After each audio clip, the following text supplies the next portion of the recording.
Sorry, this one has no on-off switch, so I'm popping batteries out so I don't remove speakers. So, what I'd like to do now is, first, big round of applause for all our panelists, please. Fantastic job, great information.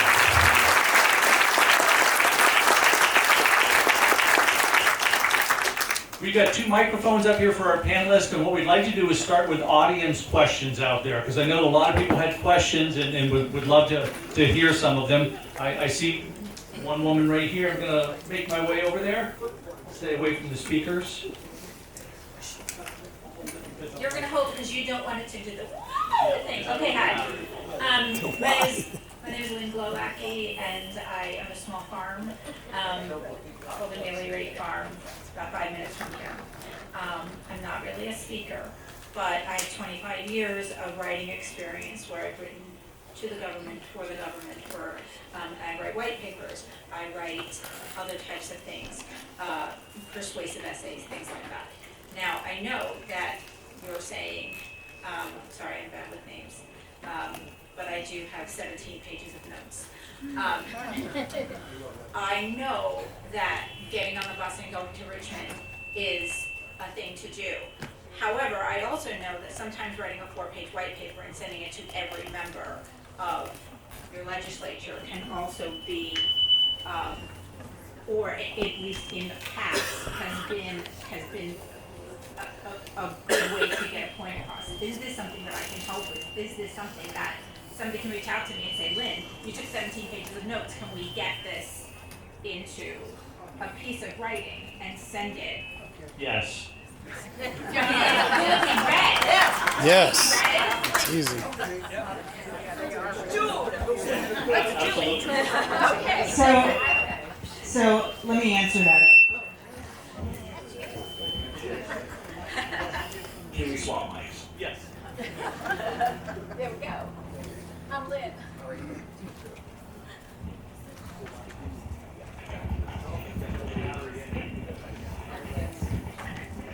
So go ahead. You had a response, Nathan? Hope Elaine did it? So, okay, I'm just going to be brutally honest because, like, that's the only way I can be. It is not a waste of your time, but I can tell you that the amount of money that is flying around has a way of turning legislators blind to common sense. So that is the truth. What they are afraid of is the backlash. I can tell you I have really good intel, in particular for Facebook right now. And their fear is you people. Yeah. Their fear is the grassroots backlash. And the facts that you all are bringing. So how did the coalition succeed ultimately in defeating the digital gateway? The ballot box and the rule of law. Elena, can you point out as well that that would have been, correct me if I'm wrong, the largest data center campus in the world? The largest data center campus in the world in a drinking water supply watershed next to the most important historical park in the country. 22 million square feet, 6 gigawatts of power. Thank you. Other questions? Sir. Anjo Brandon, one of my big questions here is with our current zoning, the local county allows by right in the industrial areas data centers to be built. We've got to get our county to change that so that they are conditional use permit and exempted. They have to go through public review, and we don't have these things popping up, and we don't convert our rural agricultural land into industrial zones with data centers.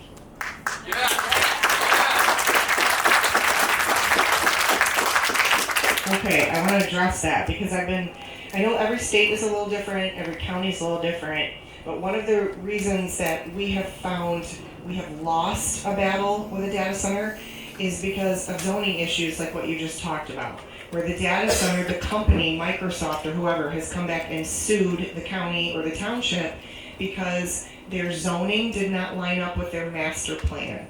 So whatever is in your master plan, whatever it says you have, you better make sure you actually have that, like some areas identified. And if you do, if it doesn't line up, they can sue you because you're violating your own master plan. Now, if the zoning does match up, what I always tell people is with that heavy industrial, if it says you have heavy industrial and you actually do have areas that are identified for heavy industrial, I would shrink those footprints, because you cannot discriminate and say, well, okay, data centers fall under heavy industrial, but we don't want those. But we allow this other type of facility that falls under heavy industrial. You just can't discriminate. So the way you can beat that is to just shrink your heavy industrial footprint, because naturally they won't have the room to be able to even build there. So there's a lot of things you can do creatively there, but we've lost some legal battles just because of zoning issues and incompatibilities. Do you have recommended water quality, sound quality, and other zoning regulations to add to that so that you can put into their requirements for industrial generic that gives a healthy environment that they have to meet? Because if it's not in the zoning, they won't do it. Correct. Okay, rigging up the microphone. There we go. Just, yeah, rigging it up, Inspector Gadget here. Okay, yes, one of the things that contractually we also need to require, but not just from data centers, battery centers, the chip processing plants, solar panels, anything and everything like that that creates these human and environmental issues that we're all concerned about. What you need to do is you need to put the burden on the company that if they do come in, they're contractually, from what we call in our profession, cradle to grave. The burden is on them. And that means they have to prove, they have to do the environmental impact studies, they have to do the water studies, they have to prove from beginning to end, and even all the way through decommissioning. If they abandon that campus, they have to remediate that campus and the soil, which can cost hundreds of thousands of dollars. Okay, so you need to put all of that contractually on them, even that they are responsible for their own source of power, their own cooling systems, and not something like these gas turbines that are going to, completely contaminate, especially the Shenandoah Valley area that's low. All that particulate's going to hang down in that valley and cause even more hyperscale contamination. Thank you, Tammy. I just want to remind the audience out here, though, so I want to give everybody an opportunity to ask questions, so let's try to limit your questions. So, Samantha, you have one? I do. Elena, maybe a follow-up from Nathan. What impacts have you seen to small businesses as a result of these large-scale data centers? Oh, that is a great question. They are destroying small businesses. And I'll tell you why. This buy right issue is also a problem in Prince William. So what's happening is the land within the areas that are by right are skyrocketing in value, such that because there's not, even in Prince William, there's enough oversight. If the Board of Supervisors made them stick to what was by right, they probably wouldn't build. But anyway, what's happening is businesses that are operating now, small businesses, those companies are selling to the data center industry. Anybody here heard of Merrifield Garden? Yes. Merrifield Garden was a staple of Western Prince William. It had a little dog park, it had a cafe, it had a little, wine and brewery. It sold for $4 million an acre within the overlay. And now where is that small business going to go? And what's happening is even crazier. We had an application, and the way the data center sold the application outside the overlay, this is recently, was that they were going to lease to the smaller business that had been kicked out of the other building in the overlay for data. This is a threat to small businesses in the state of Virginia, and our legislators need to understand the urgency to act is now, and it's not a local issue. I'm going to claim privilege of follow-up here. You mentioned small businesses. Small businesses go, there goes your job creation. These places don't create long-term jobs. I mean, there are some, so in an absolute sense, yes, there are people who work in these facilities. However, it is not equivalent to power draw, to resource consumption, to scale, any of that stuff. It's very human infrastructure light.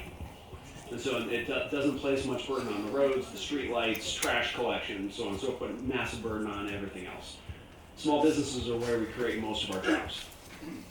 All right, small businesses are where we create almost all of our jobs. It fluctuates depending on year and what state and everything, but 8/10 of our jobs plus come from small businesses. So we make it harder for small businesses to survive in our community, we permanently decrease job creation. What kinds of impacts are we seeing?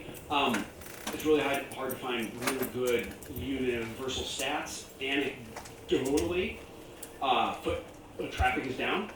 Outdoor venue consumption goes way down. Our hosts here can already speak even just to the fear of that. Foot traffic goes down, outdoor event consumption goes down. It becomes the ability to get to these small businesses goes down. Employees call in sick more. You go down the list. Almost everything that we talked about here tonight plays in on small businesses in some way. Like I mentioned before, all you guys have ideas that you could turn into a business, and those ideas are as varied as we are. And so the impacts are varied as well. Thank you, Nathan. I want to make a couple comments, and then you can respond to those comments as you see fit. My name is Blaine Dunn. I'm a former supervisor of Frederick County. So, the farm was meant to be built here adjacent to this property. Let me just take a step back. Your concerns about data centers are electricity, electrical generation, water, and not in my backyard. And we talked about economics.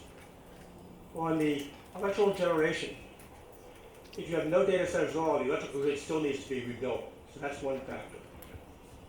Number two, when you have a situation on water, data centers can, as one of you had said, can be water driven, or they can be power driven, or alternatives to that.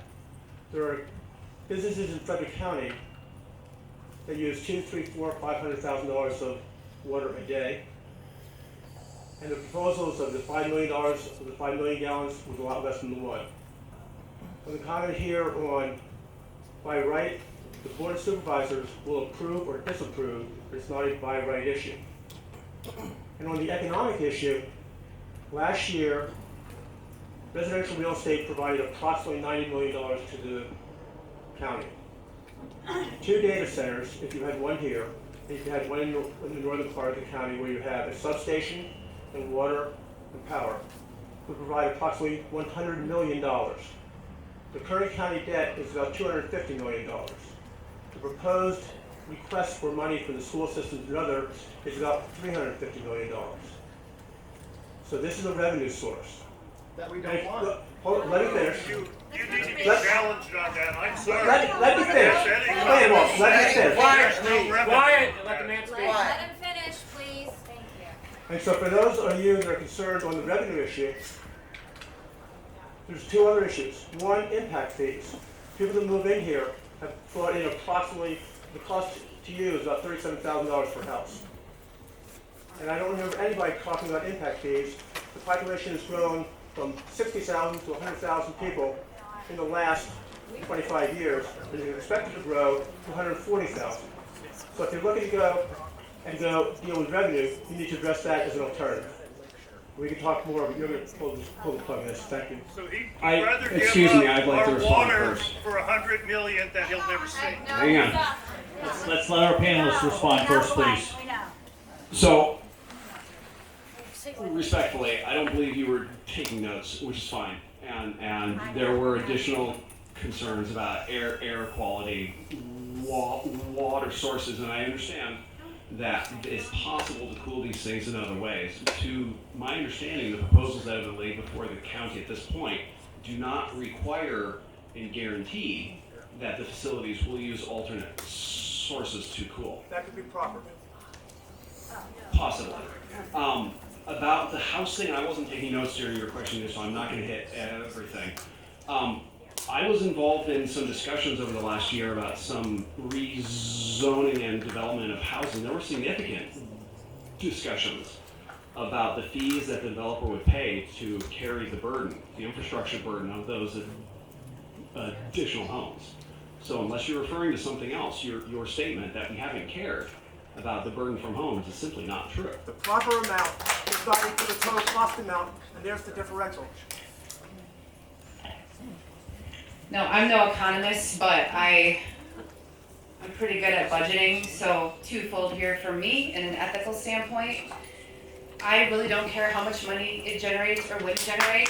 There is no price on the health of people, and it is not the job of the government to create greater hazards. That's like the oath of our profession, doctors do no harm, we do not create a greater harm. Also, if you have budgeting issues, I'm a scientist, but I'm also very involved in my state and federal politics. Maybe when you max out your credit card, you look at your spending. So even if things are under budgeted, don't the shit out of it.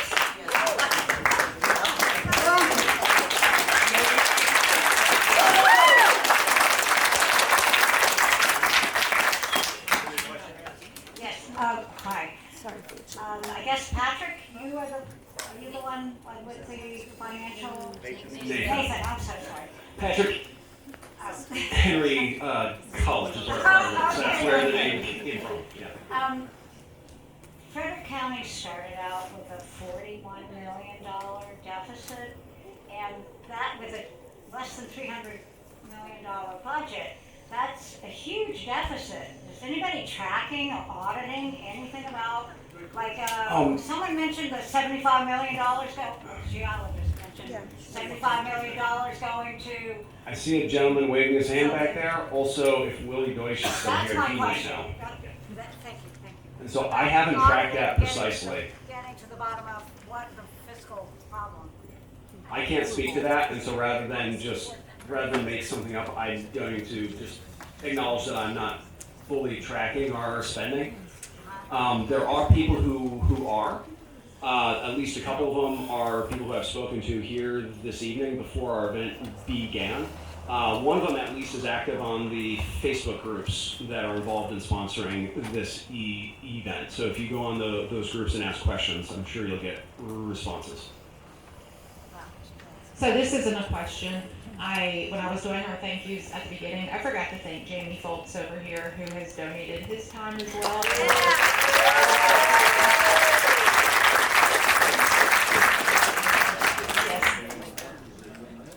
And again, if you guys didn't get a chance to donate for the honorarium as well, you can do that. Also, this is please respect our rules of a 1-minute question. It's not a conversation back and forth. Ask your question, have a seat, and let the people answer. Related to that, when we're done here with formal questions, then we're going to, just have informal discussions, and you can talk to the panelists directly. Hi, I am an elected school board member in a neighboring county of Warren County, and I wanted to touch on what this former supervisor just said. If you look at the history of Loudoun County in the 1990s, the reason that they are in the mess that they are in now is because they allowed explosive residential growth, which required very expensive, I believe it was $600 million of new school buildings to be built in 1990s dollars. So what happens when we have supervisors who do not negotiate fair proffers when you have these large residential developments come in? That is how you create the funding shortfall. So you can thank your prior supervisors for creating the mess that you are currently in.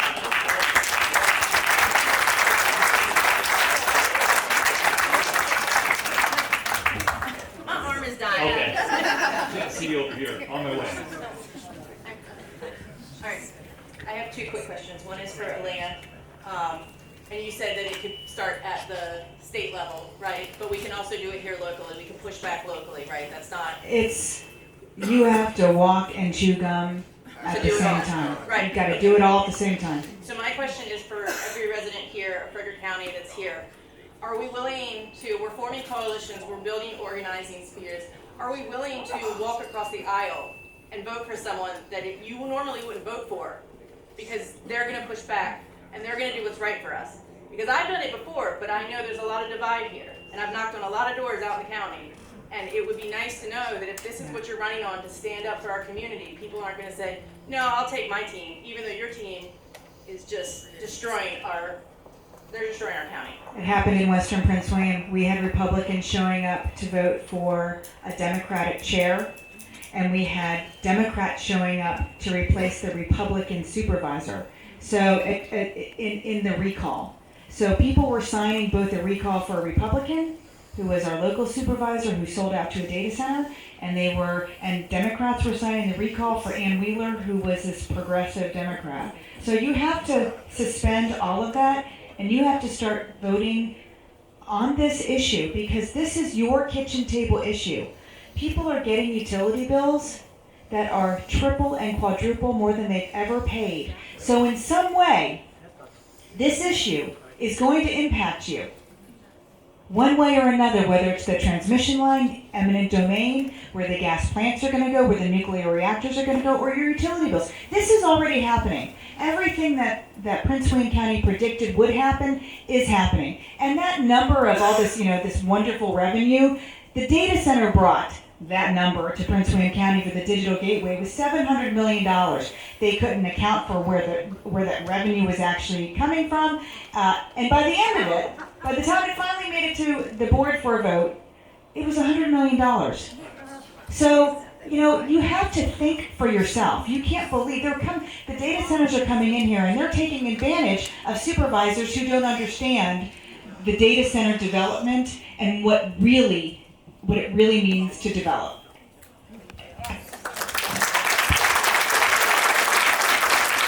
Thank you, Elena. My name is Jennifer, and I had a question as something we can, I guess, address locally.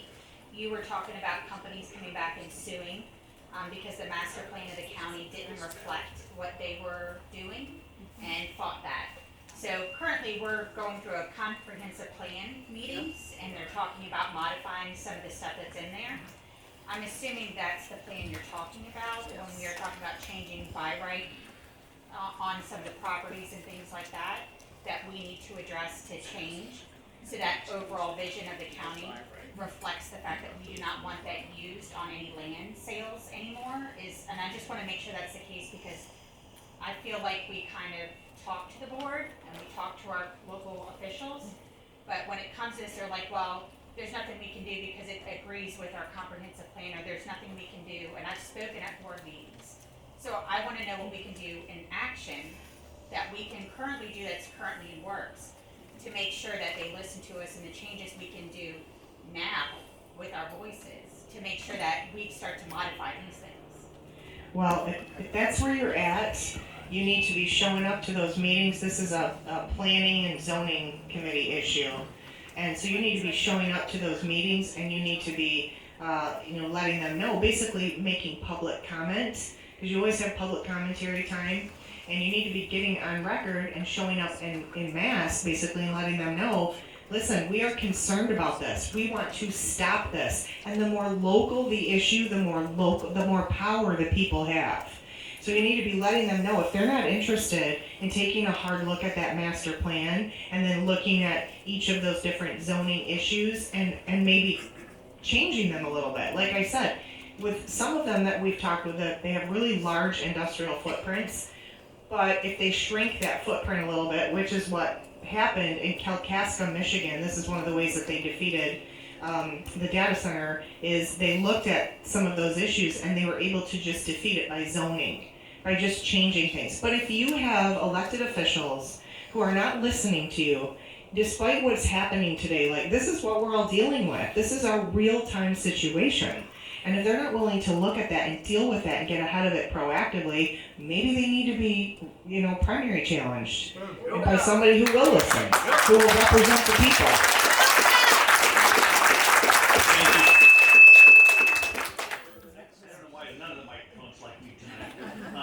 Thank you, Tammy, for that. I appreciate it. And one of the things that we constantly say is, the compelling event is now. I mean, we have compelling events. We need to be at all planning commission meetings and all board of supervisor meetings to make sure they understand, what our wishes and intent are. Question here, sir. Yes, thanks. I'm Eric Berg. I've got a question on the water use, and it seems to be the fact that the data centers try to mislead people. Obviously, from my understanding, and correct me if this is wrong, comment on it, but there are only two ways to get rid of the heat. They say they have a closed-loop system and they're saving water. You still have to get rid of the heat, just like in a car without a system that you don't refill it, that is the glycol water antifreeze. You still got to get rid of the heat. My understanding, there's two ways to get rid of the heat. One is by cooling towers, or an analogy is where they're taking the water in a second loop, they're putting it through a radiator, basically, putting a fan to it, and spraying water on it to get the latent heat out of the water, and it's the most efficient sense to get the latent heat, because it's 540 calories per gram of heat when you change phase. Okay, so you have that, and that uses water. So they say, well, we're not using water. Not in the primary loop they're not, but in the secondary they are. The other way is chillers. Now my understanding of a chiller is it's kind of the industrial term for air conditioner. They're using an HVAC system to get rid of the heat. That uses a massive amount of electricity. And even with the data centers, you're going to need more electricity, period, right? And if it's not in your backyard, it's somewhere. And guess what? Even nuclear, virtually all our electricity comes from thermoelectric. Producing heat, producing steam, using water. The only ones that don't, that I know of offhand, that are common at all are hydroelectric, like up in Niagara Mohawk or somewhere else with a big dam. But otherwise, you're using water, you're just putting it off into someone else's problem. And you're going to get, correct me if I'm wrong on that, but people need to understand, you're still using a lot of water, and that's our problem in this county, one of the main problems. We got a question. Please have a chance for like a hot minute. So I just want to advocate for you. For our geologists, it's an ecology question. Are our springs and creeks at risk of drying up if the water table drops significantly? Are our creeks and springs at risk of drying up if the water table drops significantly? Not only your wells, but our springs that feed our creeks. Well, yes, and the other thing that's happening is if we're in the drought, you're not getting the recharge, because basically the water has to come from somewhere. So it has to get up. Usually you're going to be up a hill somewhere where you get the rain, and it's going to come down the hill and come out in a spring. So if you're not getting the rain and you haven't got, and your groundwater drops, you've got a huge deficit. So yes, they can. Thank you. Hey y'all, my name is Elizabeth Ayler, and I was the first person to fuss about pollinators at the public forum. So I'm on your side. Alright? I remember you. And I got in trouble for it too. I love it. I love it all. That's what it is. I just want to say I'm a Frederick County resident, homeowner, mother of 3, and I've been going to all the comprehensive planning meetings, and I've been meeting personally with the Board of Supervisors, as well as most of you. And let me tell you one thing, I think that you have the same team here.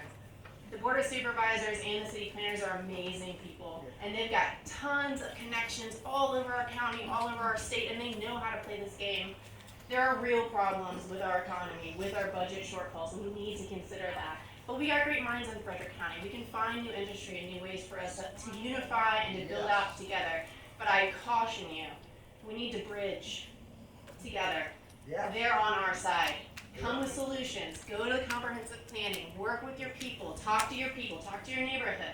We're all on the same team here. Frederick County is strong, and they're filled with good people, and if anybody's gonna face this storm together, it's gonna be us, 10 toes down, okay? So I got y'all's back. I appreciate all of your board, Michigan ladies, you guys are amazing, so grateful. And I just wanna let you know that we're all on your side.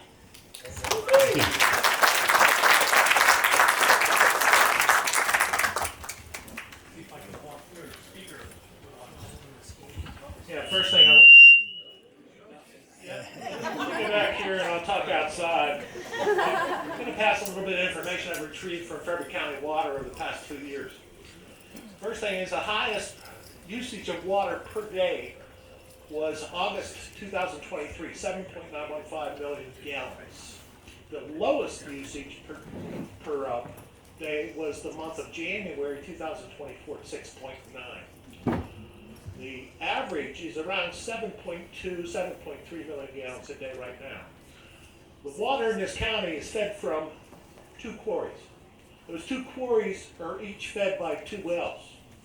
The amount of water being produced by the wells, believe it or not, does not equate to the amount of water that's being delivered. That's interesting. And this came to my attention on Monday. The total capacity water system in Frederick County that they could deliver is 10.13 million gallons a day. That's it. And that could be supplemented with 2 million gallons a day for the city of Winchester. But what they're doing in order to deliver 10 point whatever million gallons a day is turning on auxiliary pumps. So those are their backup pumps that they would normally use to service the other pumps if they went down. So just, facts and figures of available water in this county versus the future. They talked about taking 1 million gallons a day, and they've already bought the property in northern Frederick County out of the Peckin Creek. Well, I'll be damned if I'll drink it. I mean, that's where the sewage plant is downstream from that, so thank you. Thanks, sir. My name's Libby Carter. My name's Libby Carter, and I have a question. There's a lot of landowners getting impacted with the lines coming across to feed these data centers. So the biggest thing is when these increased in height power lines come across properties, how much are the electromagnetic fields going to increase with that? Because I've attended their meetings ×2, even at Glen Burnie, and none of their upfront people, which that's what they are, upfront people, can answer that. And what dangers, extra dangers, is that going to impose to cattle and ponds nearby? And people. Yeah, so when you're talking about EMF or even RF, it's not black and white. So basically it depends on how many are around you with so many nautical miles, what types of other material and building structures are nearby. It's not one size fits all, but when you introduce more substations and electrical lines, this is why in most very highly developed new developments across the country, they're putting them underground. Because, like I said, it impedes physiologically your concentration. It's the same, it's similar to the tonal noise because it's the electricity that's vibrating on the lines that causes the tonal noise. So it's not so much the EMF that's the issue. It is, people are more sensitive to things like that. But when I'm assessing a risk, I'm looking at the greatest risk, and it is the vibration from the EMF. And again, synergistic, well, I come from the toxicology background, but synergistic effects. Synergistic toxicity. Again, you are dealing with stress there. You're dealing with stress from something here. How many are around you? Does that make sense? So if you're introducing more, you are introducing more risk. But I can tell you back in Michigan, there's like a little apple farm and pumpkin farm, and the lines go right over you in this maze, and it literally gives my daughter anxiety, and she hates going in the corn maze because you can actually hear it, and children are more susceptible. I can hear it. Yeah. Even what's now, so that's why I'm concerned when they go high. Yeah, I believe you. Thanks very much. Thank you. Hi, my name is Joel Faust. I just wanted to draw out a little something that a few of you touched on, but I think it's worth pulling out and pointing to specifically. And if you have any thoughts on this, I would welcome them. You mentioned the effect of tonal noise, particularly on young children. I don't know anything about industrial safety. I don't know anything about geology. I don't know anything about economics. I'm an adoptive father. I know a little bit about early childhood trauma. The things that you were mentioning start lining up in that category. From what you were saying, that starts sounding to me like certain levels of borderline early childhood trauma.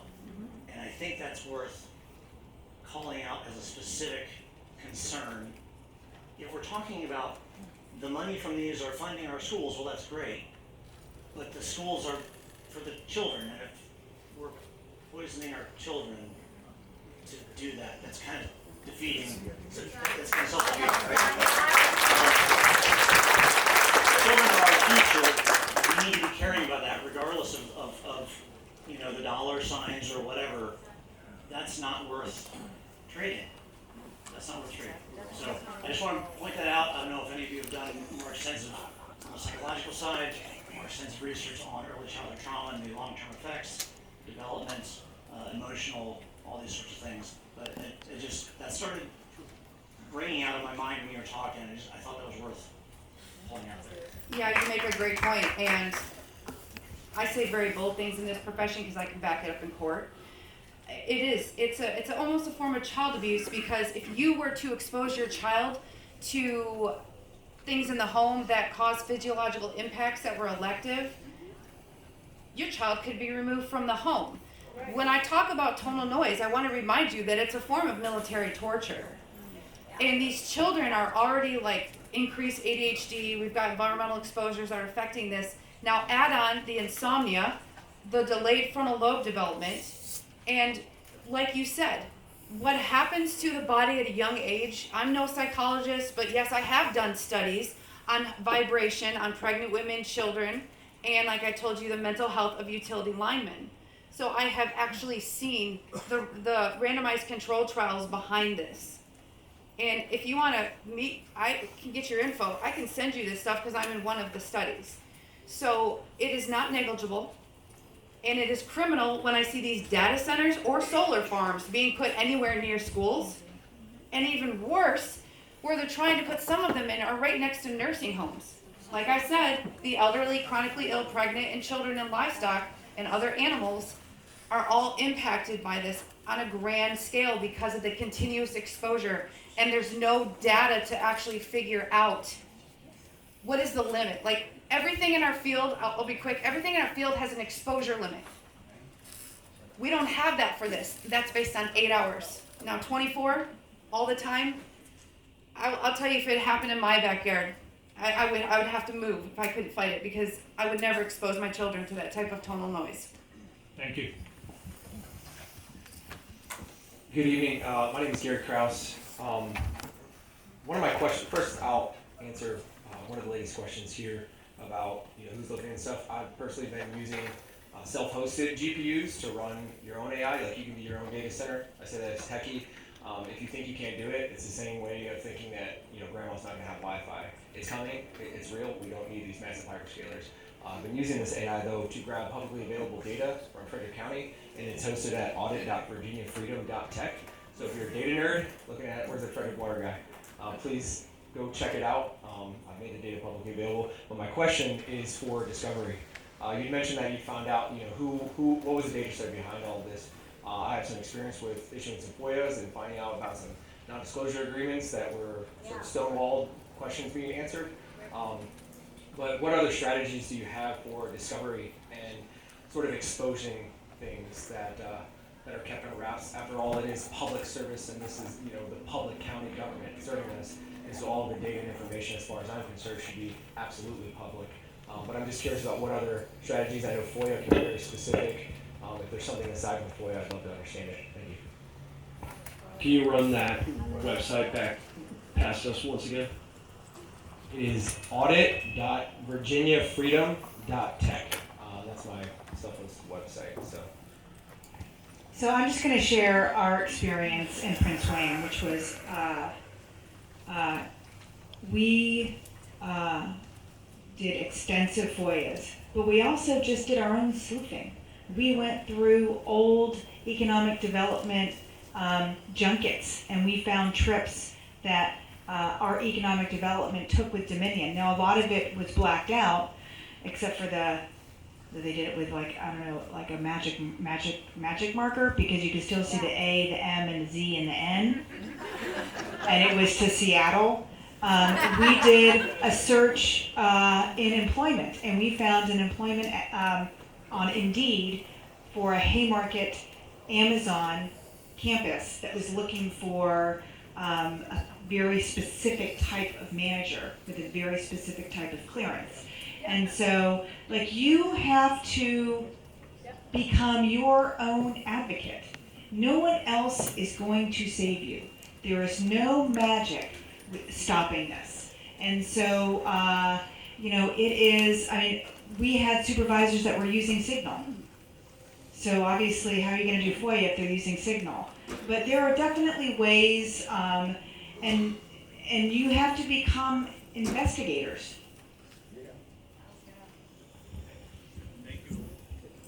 Thank you, Elena. Hi, thank you so much for being here, and thank you so much for fighting for Virginians for such a long time. I'm really proud of you. She's been fighting the longest and the hardest of any of us. And I want to know what bills were you most excited about that passed, and also what bills were you dishonest about that we need to speak up for forever. But thank you so much. I met you on February 9th, and I really appreciate what you're doing. I thought you looked familiar. A lot of bills didn't make it through. For all this, your electric bills are too damn high tour they went on with the Democrats, and once again, this is not. I happen to be one. I'm married to a Republican, so it's very complicated. But money makes a difference. So there was a bill that made it through that was about transparency for water consumption, which is going to be really important because being in a Dillon state, you can't do more than the state allows you to do. And your local supervisors use that as a crutch to do nothing. So there was also a bill about transparency for energy. That I don't think that did make it through. So here's what I'm going to recommend to everybody, because you can't go back, you can only move forward. Right now, there is a conflict between the delegates, the House, and the Senate. And Senator Lucas did something amazing. Oh my God, I could yell it because I'm really loud. And there is a discrepancy between removing the tax subsidy, the state tax subsidy for the data center industry between the Senate and the House. And right now, the one person that controls that ultimately is Abigail Spanberger.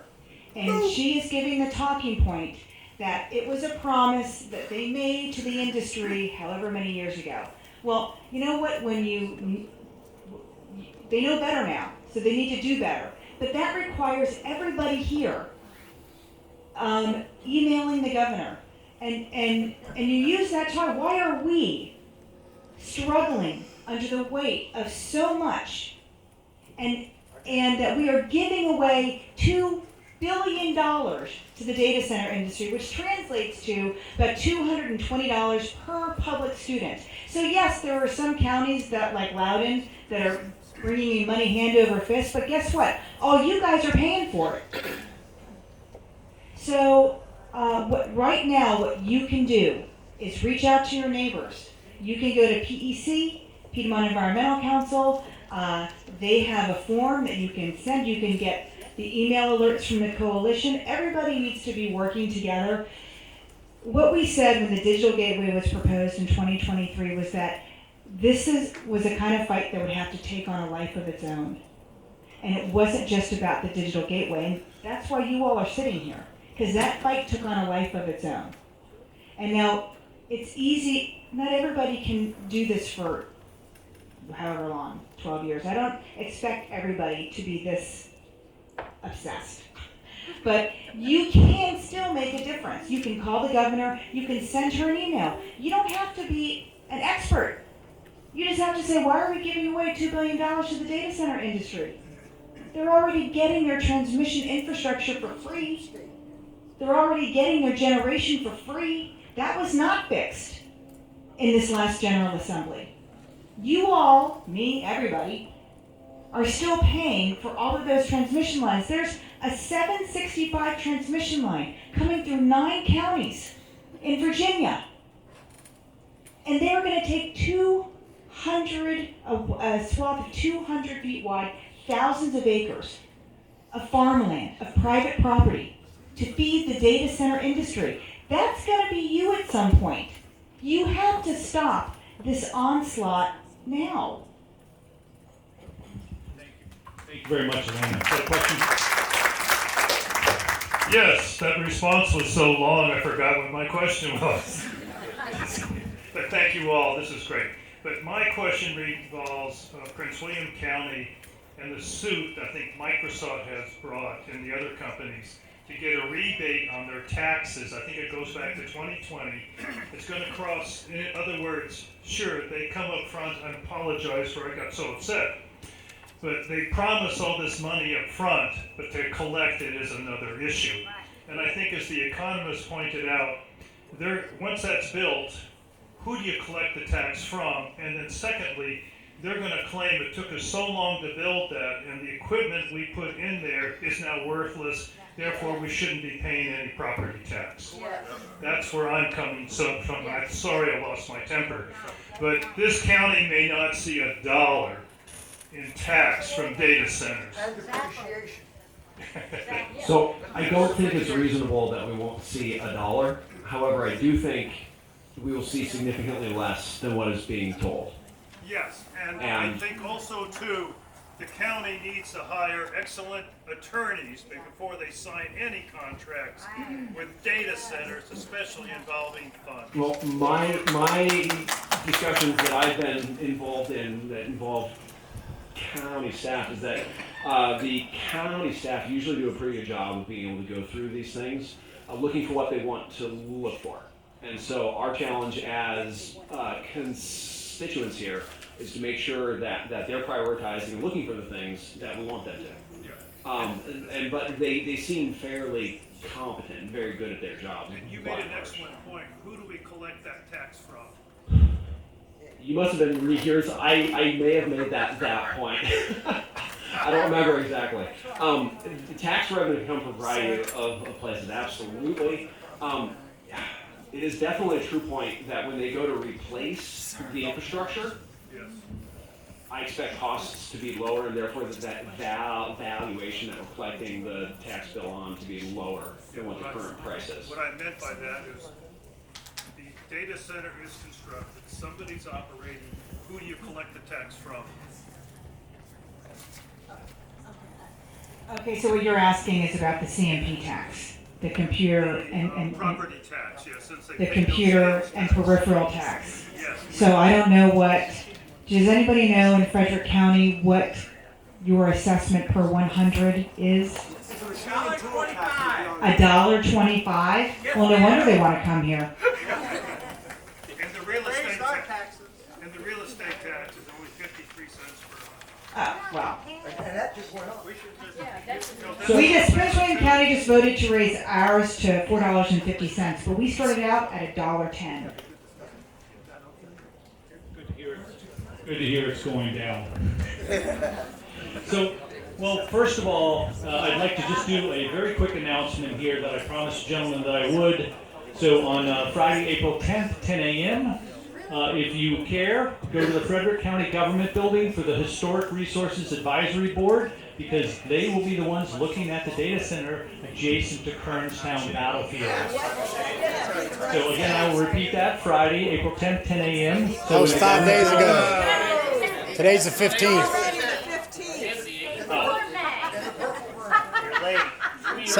Somebody set you up. So I'm guessing the date's wrong on this thing. 17th. 17th, thank you, sir. The 17th at 10 a.m., 107 North Kent Street. So 10 a.m., and that's the Historical Resources Advisory Board that's going to be looking at the data center next to Kernstown Battlefield. Now, I promised I would state that, but what I wanted to do more than anything is have everybody here give a huge round of applause for our panel,